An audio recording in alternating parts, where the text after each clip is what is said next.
Hey, everybody. For those of you that don't know me yet, my name is Mike Martin.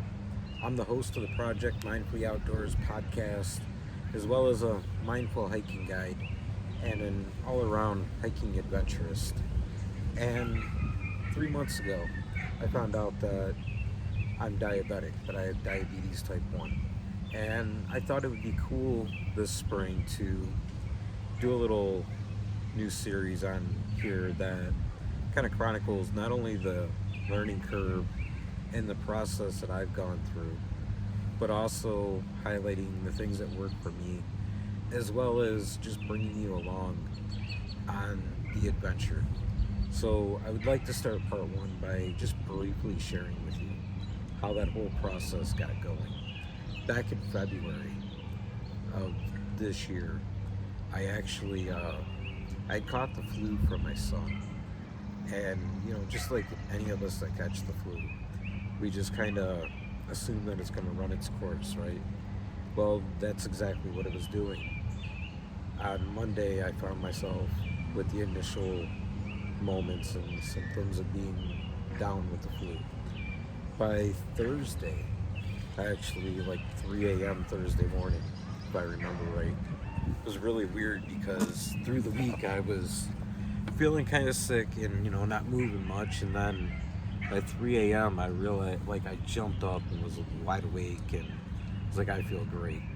Then checked my email and tried to catch up on a little bit of work, but ended up going back to bed. And when I woke up that next morning, it was crazy because it was like the life had just been sucked right out of me. And by that evening, things had gone to the point where not only was I lethargic, but I was hardly awake. Even just standing up was sucking the life out of me. Took every bit of energy to do. So by Friday evening, I found myself in the hospital. Going through the standard flu testing and blood work, and of course the results for the flu came back as positive. And then, a little bit after that, they come back in with the results for the blood work to find out that I was in the midst of a DKA episode. Before that, I had no idea that I was even close to being diabetic. I mean, to be honest, I hadn't gone to a doctor in years. I always believed that I was healthy and that I was in great shape, and life was good. But then that moment came, where you're laying on a stretcher. You literally feel like you're kind of hanging onto life by a thread as they're pumping you through the process.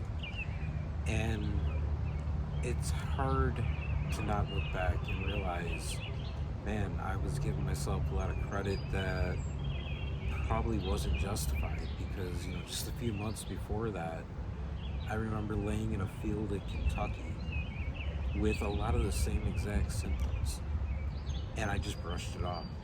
I figured it was just a bad headache, just a case of being dehydrated, so going through literally a case of sports drinks a day was no big deal. And then, of course, comes the weight loss that can happen with those situations. And again, I thought it was just a product of the lifestyle that I was living. So I really didn't think too hard about it. And then came that day. And that day was extremely scary. It was one of those situations that left an indelible mark upon me. And I think that's probably the hardest thing that I've had to fight since that day, was to really, quite literally put my boots back on and realize that I'm still walking, that I'm still doing this. and I'm going to do this on my terms. Really, diabetes just gets to ride along in my backpack. Yeah, there's been a number of things that I've had to add to my routine, and I'm still discovering new things that work for me, and even things that don't. And that's what I think this series is going to be, not only so much fun to do, but so important to do. because hopefully it's going to put some ideas out there and also educate some people that really aren't sure exactly what it's like to live with diabetes. And it's hard for them to understand all the things that go into it, because as I've learned real quick, where most people get a 24-hour day, if you think about all the decisions and all the extra stuff that goes into a day, it cuts down to 22, 23 hours a day. It takes up that much time throughout the course of a day, and especially getting ready to get out on a trail. And that's where we're gonna ride this together. We're gonna have some fun, learn some things, and see some amazing sights. So I hope you'll subscribe and follow me along on this adventure. And until next time.